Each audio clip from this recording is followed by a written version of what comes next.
Trace Gallagher live in our West Coast newsroom with the latest fallout tonight. Hi, Trace. Hi, Martha. Much of the media world seems to agree the story told by the woman who calls herself Grace about her date with comedian Aziz Ansari certainly does not rise to the level of Harvey Weinstein-type misconduct. An op-ed by the Washington Post says the Aziz Ansari tale isn't about a powerful person trying to humiliate and subjugate someone who wants nothing more than to chase their dreams. Instead, quoting, it's about a date that went badly, one that did not live up to the expectations of the woman involved.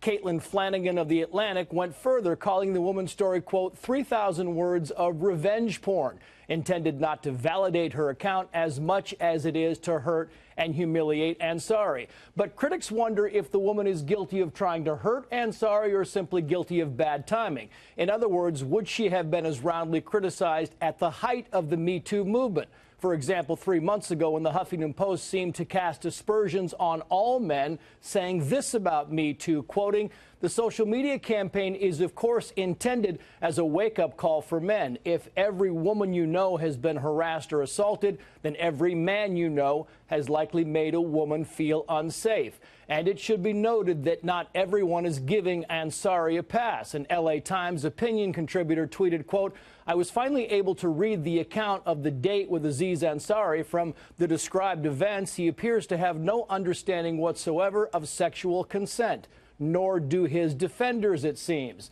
That said, the Me Too narrative is now consistently being challenged. Actress Catherine Deneuve denounced the movement because she believes people who did not deserve to be condemned are facing the same consequences as sex offenders. And former Secretary of State Condoleezza Rice offered this. Watch.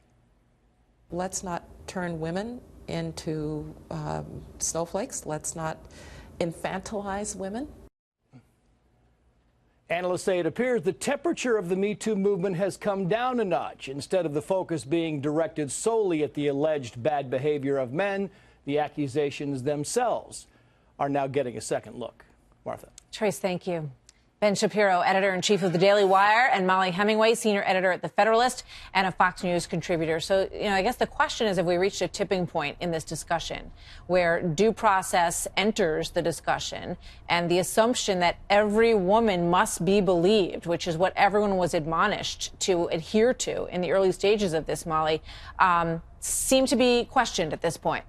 Well, it's about time if we have reached a tipping point, because there's nothing different about this woman's story than many of these other stories that we have heard from the Me Too movement. You just mentioned the standard that all women must be believed. There's this other standard where the only thing that you have to worry about is whether a woman feels uncomfortable. And these were the judgments that we were using to determine whether we should take part in the Me Too panic. It was a panic, and it was this attempt to come up with some kind of sexual morality after we have thrown off all objective sexual morality. And it's clearly not going so well. I mean, these are not good ways to govern our behavior, even if it's true that men and women should think about forming relationships before they have sex.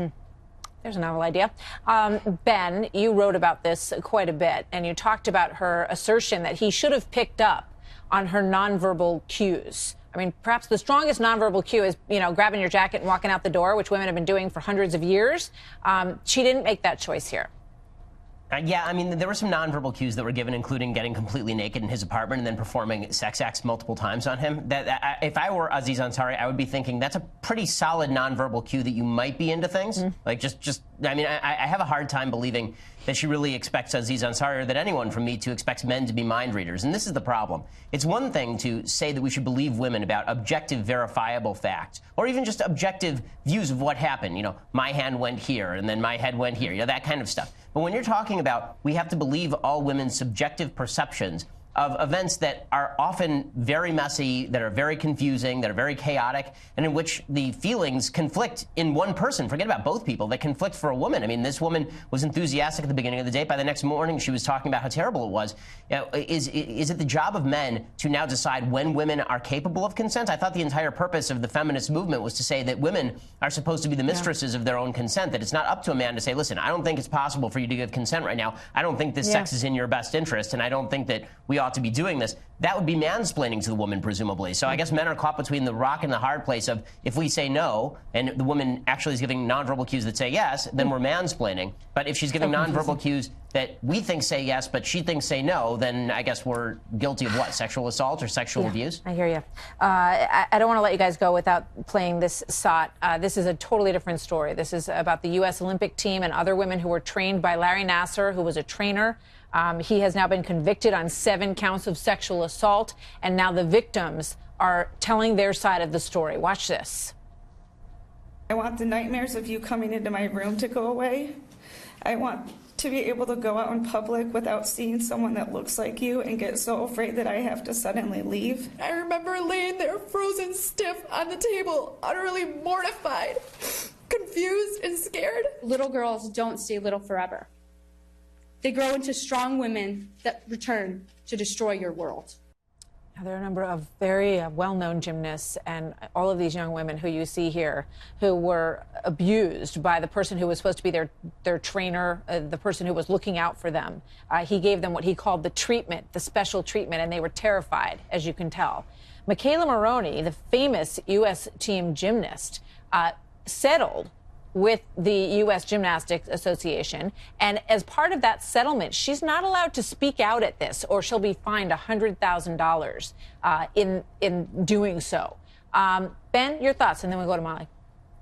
I mean, I'll put up some money right now, and we should start a fund to make sure that she can speak out however often she wants on this particular topic. I mean, if MeToo is to stand for anything, it's to stand for the idea that the entire culture, men, women, everybody, look at instances of actual sexual assault and not only condemn them, but want to make women free to talk about them more openly. Molly? This man is beneath contempt, and it is just disgusting to hear what he put these women through and how many of these young girls went through this. It's just appalling that there aren't more people that were aware of what was going on until this year. Having said that, one of the few things that victims can get sometimes are settlements where they get some financial compensation for the horrors that they have gone through. And it's very noble to question non-disclosure agreements for how they silence victims, but also we have to be careful that we don't take away one of the few things that sometimes victims can get out of a very horrible situation. And if you attack non-disclosure agreements, it can actually make it hard for women to get justice in the future, too. It's a difficult situation. Victim of child abuse ought to be able to speak her mind. And I think Chrissy Teigen and others, and Ben Shapiro, have volunteered to pay that $100,000 fine so that she can speak out. Thank you very much to both of you. Great to see you both tonight. Thanks.